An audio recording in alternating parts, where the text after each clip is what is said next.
I've got a lot of friends in Russia who are basically, in essence, like volunteers for the SMO. They're not officially fighting yet, but they haven't been called up to fight yet. They're patriots, Russian patriots that are ready to fight. They're young, strong men. They're volunteers.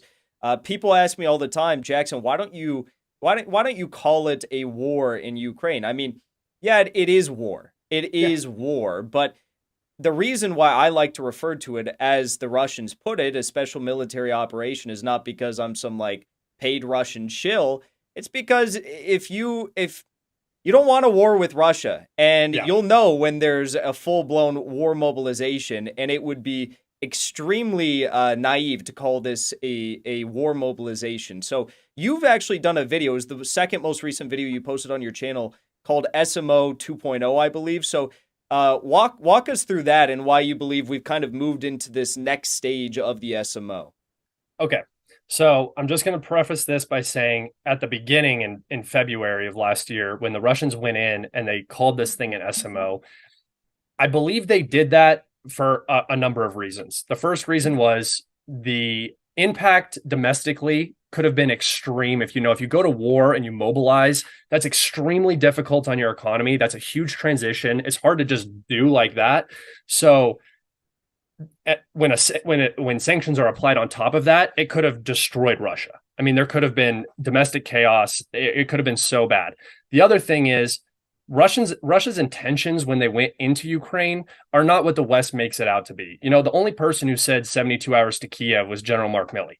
You can go Google it. It's still up. It's from early February. He said that. He's the only one. You cannot find a Russian official that said that. That is their thing. So Yep. they talk about this great Kiev victory.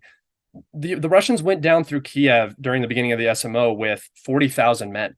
That is not enough to take Kiev. The only thing that's enough to do is peacekeep if there is an internal collapse, which the West thought that was going to happen. Mark Milley said it. He was preparing everybody for that eventuality.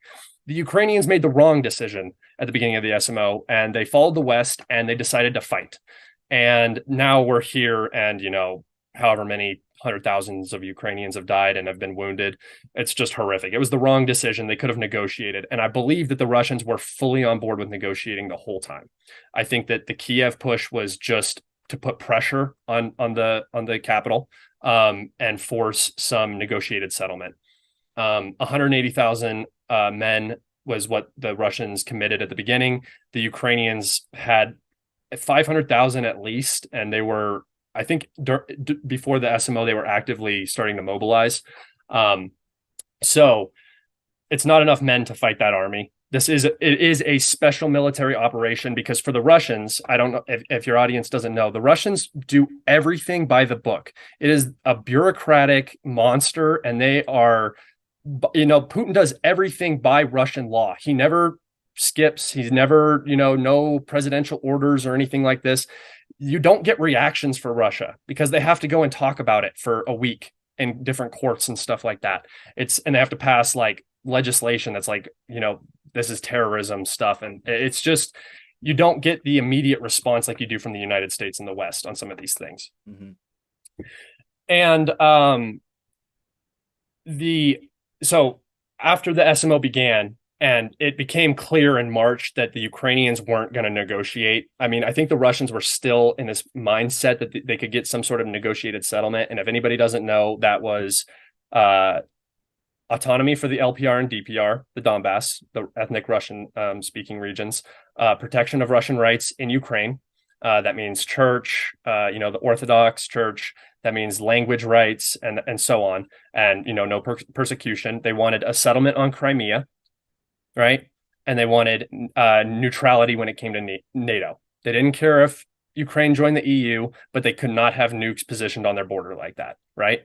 So right at the beginning, Ukraine said they wanted nukes and they wanted to join NATO. So that was already two of the things, that was their go time. That was Putin saying, well, I don't have a choice now. Yeah. So the SMO changed, though, fundamentally, I think, when it was during the whole Kerch Bridge time period. When mobilization was announced, I'm pretty sure they had made the decision further back because that's how those things go. You only hear the announcement a month after it's been decided. And right then, that's when the SMO was not really an SMO anymore. It had changed in the minds of the Russian leadership, not to the extent it is right now for sure. But they were like, okay, we got to take this more seriously. We got to get these men mobilized. We are looking at a shortage of men, which ended up resulting in Kherson and Kharkov losses.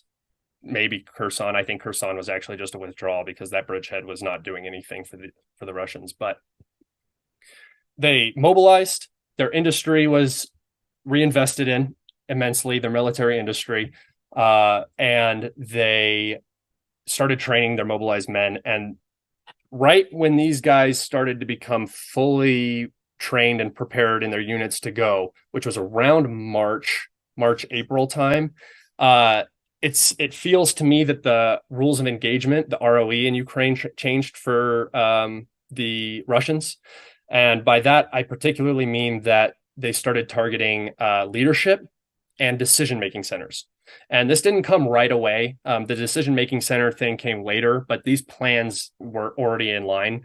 But if you remember, Prigozhin made a statement where he said something along the lines of, Zaluzhny was in range of our guns. We took a shot. We don't know if we hit him or not. Yeah. And since then, Zaluzhny has still been, missing. I don't know if they're missing. Budanov is also reportedly missing after the GRU strike. But all these guys could just be in bunkers somewhere. Who knows? But they're being targeted. So this is a change. Zelensky has been running around Europe since April. For what reason? He hasn't been back in country. He's been doing tours. He's doing the G7. I'm sorry, is Ukraine a part of the G7? Why does Biden and Zelensky have to talk about how Russia's bad at Hiroshima? What are you guys doing? What are you doing? Like, having any self-reflection at all, just anything. And so the SMO has now been upgraded basically to what I would call a CTO, which is a counterterrorism operation. It's what a lot of people have talked about for a long time, and you can just hear it in the language change. Putin made a statement the other day where he said, basically, we gave you a warning. We told you not to do what you were going to do. You crossed that red line. And I don't think at the time they were ready to start making these moves when the Kerch stuff happened. And then the Kremlin attack, I think, hardened hearts in Russia. But now it's a CTO where they are the military industrial capacity has finally caught up, and they are now targeting decision-making centers and leadership. And that is a very, very drastic change, because now it's not negotiations with Ukraine, it's regime change. Mm-hmm. It's no longer settling this with the West, ceasefire, put up a border and make it a DMZ or whatever. It's not that anymore. Now we're going to do what we need to do to protect our borders. And if that means removing the Ukrainian leadership, that's what we're going to have to do. I mean, Medvedev has said that.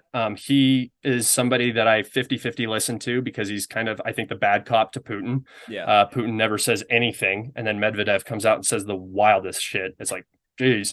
But they're all coming out. All of the leadership are coming out and openly saying that they're not only targeting leadership, but they want regime change. And that should just tell you everything. Russia's going to end this the way that they want to end this. And it's going to take however long they want it to take.